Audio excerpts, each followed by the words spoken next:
Welkom by Stellenberg Gemeente se daaglikse oordeenkings. Ons nooi jou graag uit om saam met ons op reis te gaan as geloofsgemeenskap. Nader aan God, nader aan mekaar, om 'n verskil te maak in die wêreld en om voortdurend te vernuwe.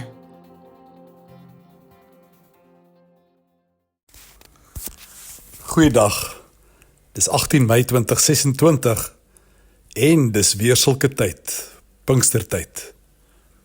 Ek glo by almal van ons gaan daar so mooi emosies en herinneringe oop as ons by Pinkstertyd kom.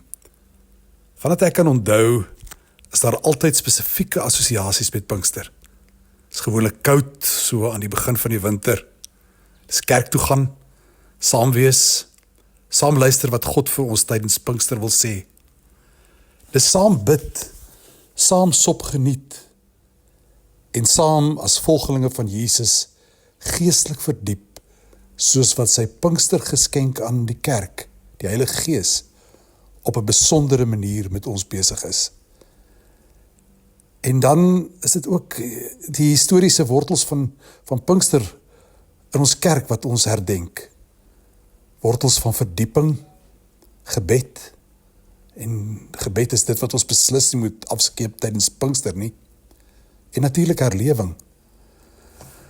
Mag hierdie Pinkster ook weer alles van hierdie vir ons almal wees. Tydens Jesus se laaste gesprekke met sy disippels daar in die bofortrek, en dis natuurlik so kort voordat hy gevange geneem en gekruisig is, het aan hulle die wonderlike belofte van die Heilige Gees gegee.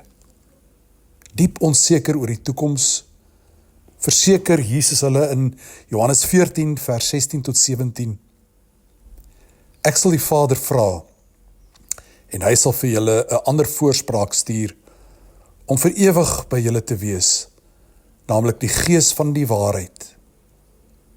Julle sal hom ken, omdat hy by julle bly en in julle sal wees. Wow! Jesus se Pinksterbelofte aan sy disippels en ook aan sy kerk van alle tye.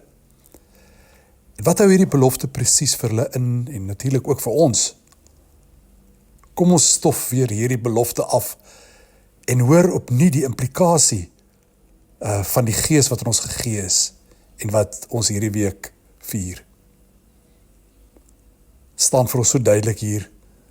Hy, die Gees, sal vir ons die voorspraak wees, die advokaat, die parakleet, wat vir ons intree en wat vir ons pleit. Hy begelei ons dag na dag op 'n persoonlike manier as die wegwyser, ons helper en ons trooster.